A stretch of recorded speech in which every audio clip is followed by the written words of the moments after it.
Find the HCF. पहिला अंक दिलेला आहे 20, दुसरा 24. तर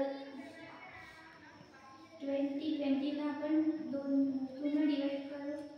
2 10 जा 20. मग 10 ला 2 ने 2 5 जा 10. आता 5 1 जा 24. 2 ने आपण 24 ला डिवाइड करू. 2 12 जा 24. आता 2 6 जा 12. 2 3 जा 6 आणि 3 3 जा 3 1 जा 3.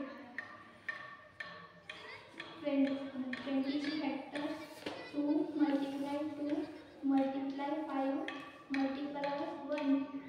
24 चे factors 2 multiply 2 multiply 2 multiply 3 multiply 1. यामध्ये कॉमन 2 2 2 आणि 1 1. HCF is equal to 2 multiply 1.